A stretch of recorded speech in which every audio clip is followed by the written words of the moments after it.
मित्रों, भगवान बुद्ध ने कहा है कि जिसने अपने मन को वश में कर लिया है, उसकी जीत को देवता भी हार में नहीं बदल सकते हैं। अर्थात मन को वश में करने का नाम ही आत्मसंयम है, जिसका अर्थ है अपने आप को वश में करना, अर्थात मन, वचन और कर्म पर अधिकार प्राप्त करना, ताकि शरीर से कोई अशुभ कार्य न होने पाए, जिससे कोई अपशब्द न निकले और मन में कभी अशुभ विचार न उठने पाए। यदि मनुष्य अपनी इंद्रियों का प्रयोग उचित ढंग से करता है तो ही वह मनुष्य कहलाने का अधिकार रखता है। दोस्तों, हम अपने मन को काबू में कैसे रखें, आइए जानते हैं इस कहानी के जरिए। इसलिए आप इस कहानी को ध्यान से सुनिएगा। एक बार बौद्ध मठ में एक जैन मास्टर रहते थे। एक बार एक आदमी उनके पास आया और कहा कि गुरुजी, मैं मन से परेशान हूं।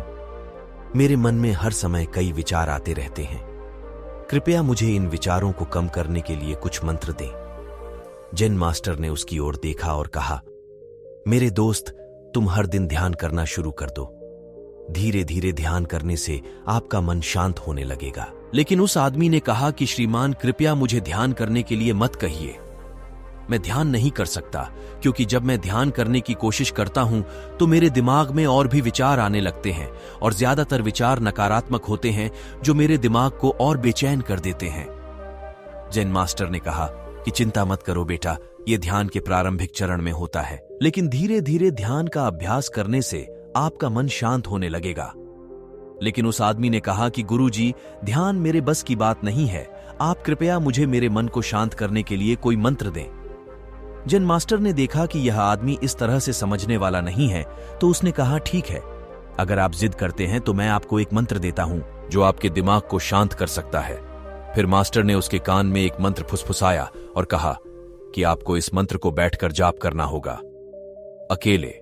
हर दिन वह आदमी बहुत खुश हुआ और बोला, धन्यवाद गुरुजी, मैं इस मंत्र का प्रतिदिन जाप अवश्य करूंगा।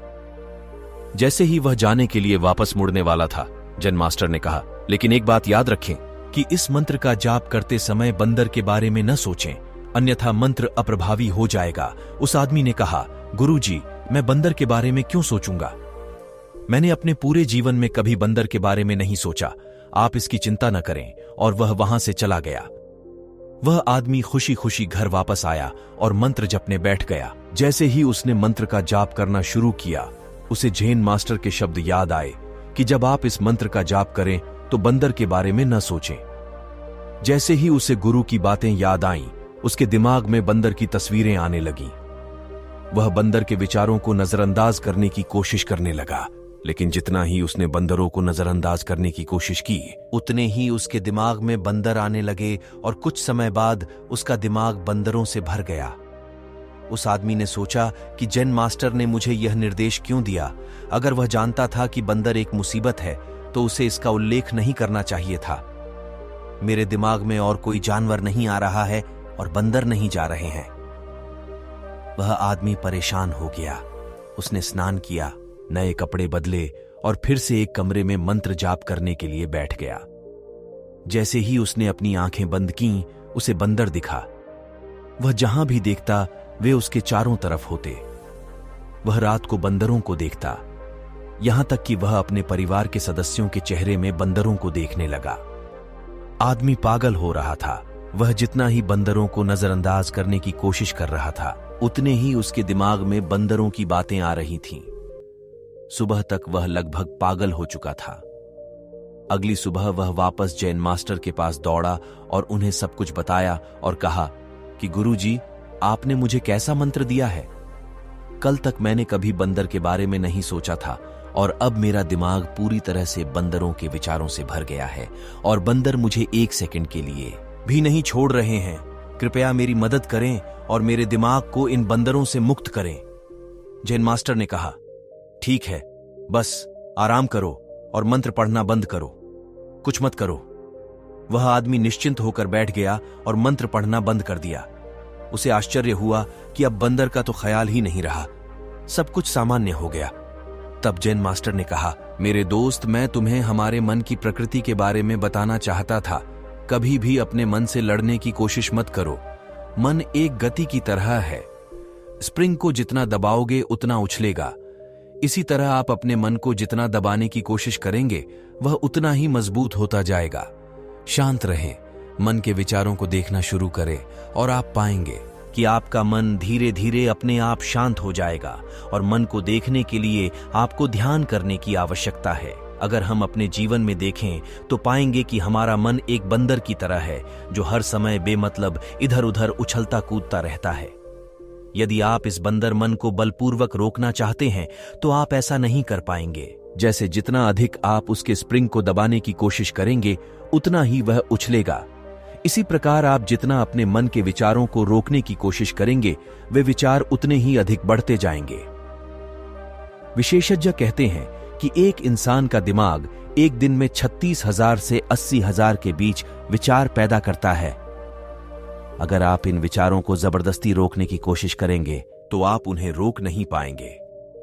इसके बजाय इसे रोकने का हर प्रयास इसे ऊर्जा देता है। इससे बचने का हर प्रयास ध्यान बन जाता है। जब आप किसी चीज से बचना शुरू करते हैं तो आप उस पर बहुत अधिक ध्यान देने लगते हैं। इसलिए विचारों को रोकने की कोई आवश्यकता नहीं है, केवल आपको अपने विचारों को अनासक्त देखना है। हमारे नियमित जीवन में आमतौर पर हम अपने विचारों को देखने में सक्षम नहीं होते हैं, लेकिन ध्यान में आप इसे आसानी से कर सकते हैं। इसलिए आपको अपने मन को देखने के लिए ध्यान का अभ्यास करने की आवश्यकता है।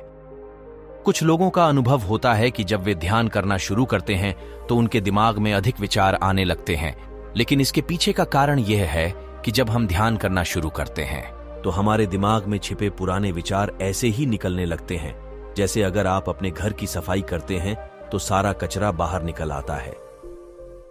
इसी तरह जब आप ध्यान करना शुरू करते हैं तो दिमाग का सारा कचरा बाहर निकलने लगता है और आपको अधिक विचार आने लगेंगे, लेकिन आपको इसकी चिंता करने की जरूरत नहीं है और अपने विचारों को आते और फिर जाते देखते रहें और अपना ध्यान अभ्यास जारी रखें। धीरे धीरे मन का सारा कचरा बाहर निकल जाएगा तो मन अपने आप शांत होने लगेगा और आपको कम विचार आने लगेंगे। और लंबे अभ्यास से आप निश्चय ही अपने मन को वश में कर पाएंगे।